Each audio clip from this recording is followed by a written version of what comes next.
नमस्कार, स्वागत है आप सभी का हमारे चैनल वैदिक एस्ट्रो इंडिया में। कृपया इस चैनल को लाइक, शेयर और सब्सक्राइब करें। दोस्तों, हमारे इस चैनल पर धार्मिक, पौराणिक और ज्योतिषीय विवरण के साथ साथ कुंडलियों का अध्ययन और विश्लेषण भी किया जाएगा।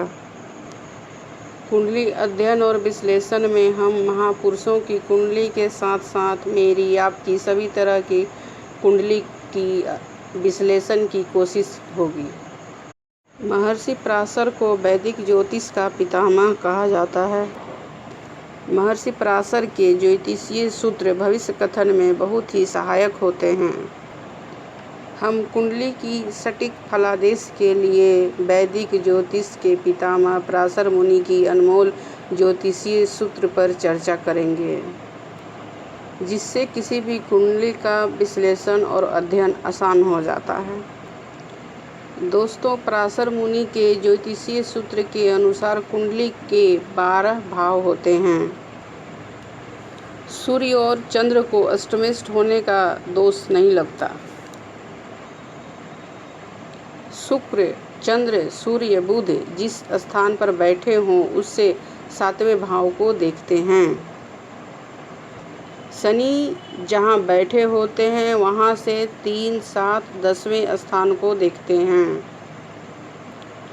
गुरु जिस भाव में विराजमान होते हैं वहाँ से 5, 7, 9वें भाव को देखते हैं। मंगल जहाँ बैठे होते हैं वहाँ से 4, 7, 8वें घर को देखते हैं। राहु केतु भी जहाँ बैठते हैं वहाँ से 5, 7, 9वें स्थान को देखते हैं। गुरुदेव बृहस्पति जहाँ बैठे हैं वहाँ शुभ फल देते हैं, लेकिन जहाँ जहाँ जिस भाव पर उनकी दृष्टि जाती है वहाँ अधिक शुभ फल देते हैं। गुरु की दृष्टि शुभ होती है। वहीं शनिदेव जिस भाव पर बैठते हैं वहाँ उतना खराब प्रभाव नहीं डालते, जितना जिस भाव पर उनकी दृष्टि जाती है वहाँ खराब फल देते हैं। शनि की दृष्टि अच्छी नहीं होती। कोई भी ग्रह त्रिकोण का स्वामी होने पर शुभ फलदायक होता है। लगन, पंचम और नवम भाव को त्रिकोण कहते हैं। केंद्राधिपति दोष शुक्र की तुलना में बुध को कम और बुध की तुलना में चंद्र को कम लगता है। सूर्य चंद्र को अष्टमेश का दोष नहीं लगता। 8वां भाव शुभ फल नहीं देता। यदि लग्नेश 8वें भाव में हो तो शुभ फल देता है, लेकिन यह स्थिति केवल मेष और तुला लग्न की कुंडलियों में आती है। मंगल 10वें भाव के स्वामी हो तो शुभ फल देता है, किंतु वही त्रिकोण का भी स्वामी भी मंगल ही होना चाहिए, किंतु यह स्थिति केवल कर्क लग्न की कुंडली में बनती है।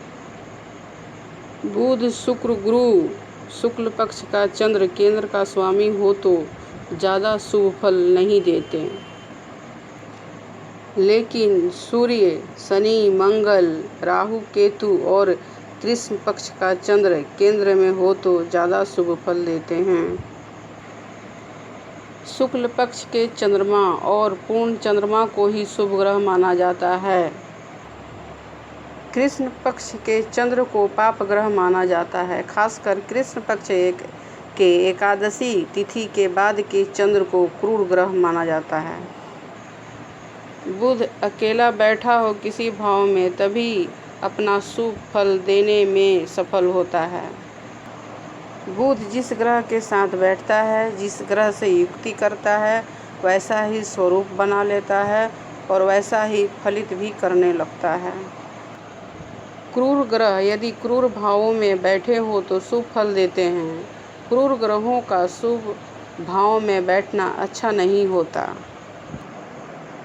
उसी तरह शुभ ग्रह शुभ भावों में बैठे हों तभी अच्छा फल देते हैं। क्रूर भावों में शुभ ग्रह का बैठना अच्छा नहीं है। पराशर मुनि ने कहा है कि शुक्ल पक्ष में दिन का और कृष्ण पक्ष में रात्रि का जन्म लेने वाला जातक भाग्यशाली होता है। शुभ ग्रह अगर बकरी हो तो और भी अच्छा फल देते हैं। क्रूर ग्रह अगर बकरी हो तो उतना ही अशुभ फल देते हैं।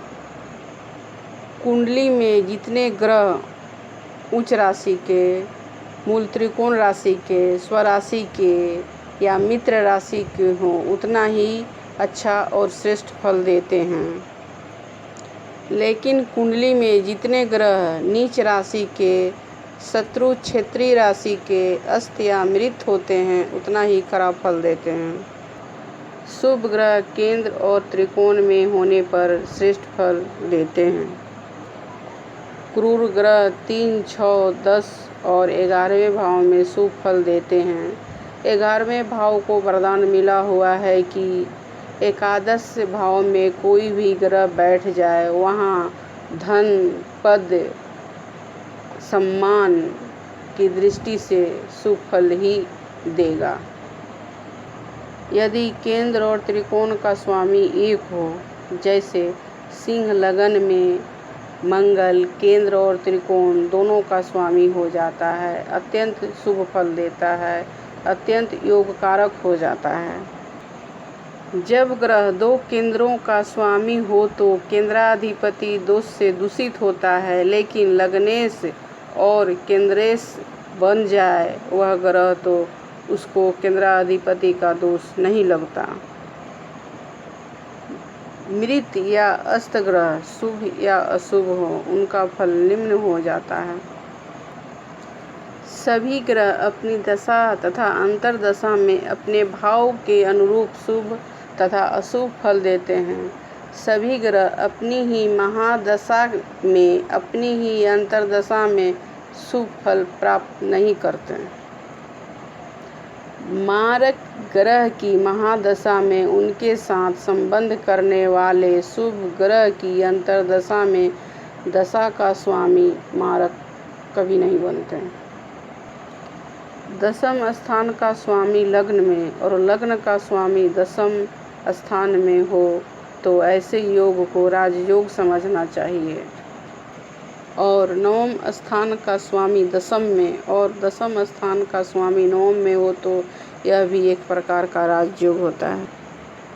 यदि एक ग्रह केंद्र और त्रिकोण दोनों का स्वामी हो तो यह योगकारक होता है।